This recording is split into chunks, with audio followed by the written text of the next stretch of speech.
Well, we've now come to the end of the covered series, and I'm joined by Deon Swiggs of Rebuild Christchurch, CTV's partner in presenting this entire series, and Marcus Irvine of Cancern, who played a key role interviewing some of our guests for us and helping to put a customer perspective to some of the topics.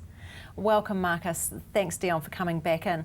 I just want to touch on some of the things that we've looked at over this whole series, and I'd really like to just ask you first, Deon, I want to ask you, I think that my bottom line impression of this entire thing is just how complex these issues are, and we're being left with these even more complex issues at the tail end of this now. What's your perspective? The whole insurance process is very complex. I mean, we've got that dual claims with EQC, then it goes to the insurer. And so hopefully this series, what we've really aimed at is getting those bite-sized information to people, and they can go back online and look at the information that's been presented and go, oh, that's what I need to know next, and now I can move forward with this next little bit that I am with. And then they get stuck again, or then they know exactly who they can talk to and things like that. So that's what I really hope this whole series has actually done.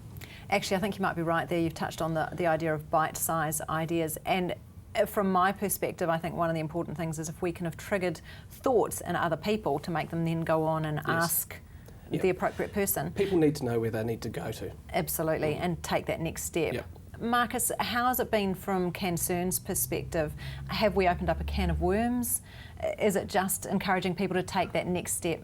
I guess in some cases you possibly have opened up a can of worms, but it might have been a can of worms that needed to be opened. I think people are so hungry for information. Residents really need it. They need assurance about saying yes to or being okay with a particular repair methodology or not. They need everything they can get. So any means of getting information and getting advice and that sort of thing over to people is absolutely crucial.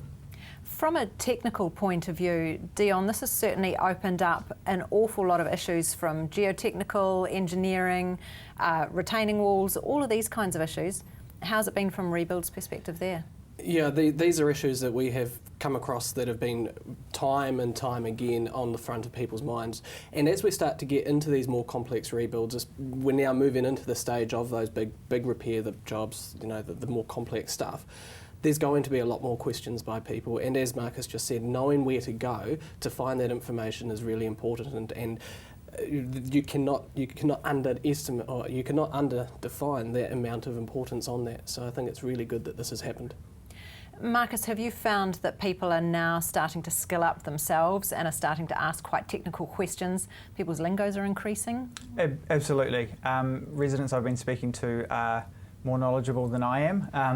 And I think what it really comes down to for a lot of people is, where's a document that I can take away and have here? You know, if my repair is not consented, what are the documents that I can get that show that this has been done all above board? What can I fall back on? And they're really asking, as you say, complex questions. It's getting really technical, but I think we absolutely need to provide them with that technical stuff, the technical advice, the technical documentation. Marcus, I want to ask you, the social and advisory side of this whole series has been quite important as well.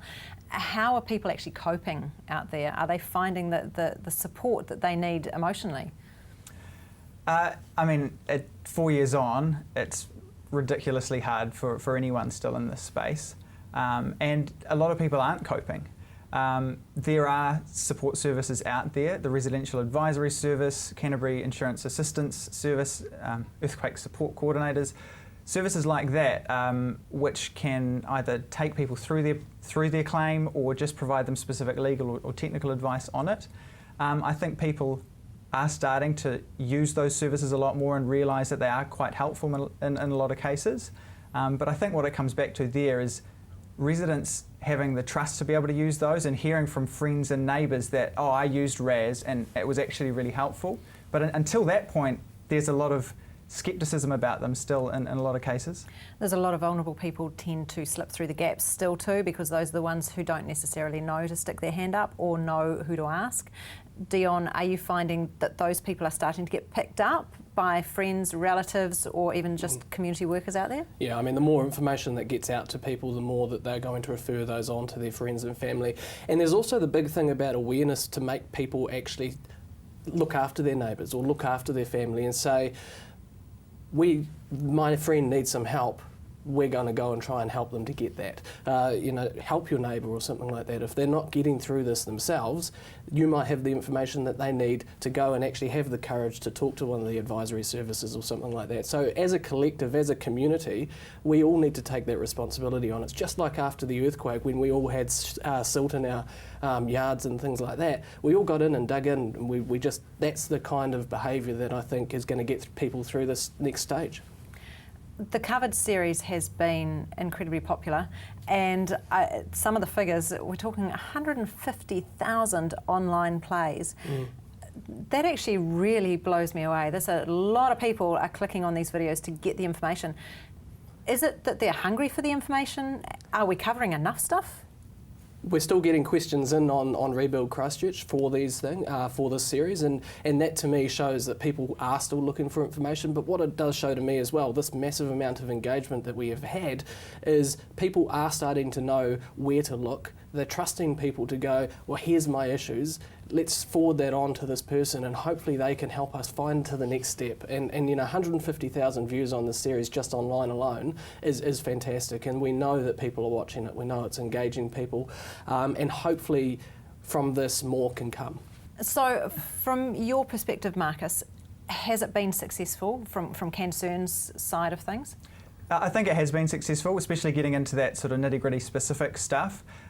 What it really comes back to with whether this is helpful or not is can people trust the information? And I think having experts that are independent providing that information is really important. People can hear things from their insurers and maybe the trust there isn't that great, but to have someone talk about as new or the declaratory judgment, things like that, from an independent perspective, they may feel like they can trust that information a bit more and move on a bit more easily. Actually, trust is a word that you've both used just then, and I think that actually sums up a lot of the place that people have been in so far as they haven't known who to trust or who to talk to. I think that the whole idea of Covered was to open up some conversations and perhaps lead people to get information that they can rely on and they can trust. So I'd just like to thank you both for coming on and sharing your perspectives, and also opening us up to more people to chat to for that further information as well. Yeah. Thank you, Deon. Thank you, Marcus. Thank you. If you want free and independent advice about your own insurance claim, you have to reach out and you have to start talking to people. These decisions are so much easier when you have plenty of information to back yourself. Contact the Residential Advisory Service. We often refer to it as RAS. Give them a call. There's the Community Law Canterbury or the Canterbury Insurance Assistance Service, also called CS. You can speak to anyone there and they can direct you on to who you need further information or further technical advice from. Also, if you or someone that you know needs emotional support, there are social services. There is also help with temporary accommodation still available, and it's really important that you contact the Canterbury Support Line or the Canterbury Earthquake Temporary Accommodation Service. Thank you to all the people who have made themselves available for this series, and also to the people who have worked behind the scenes to bring all of this information to you. I'm Vanessa Wells, and thank you very much for watching Covered.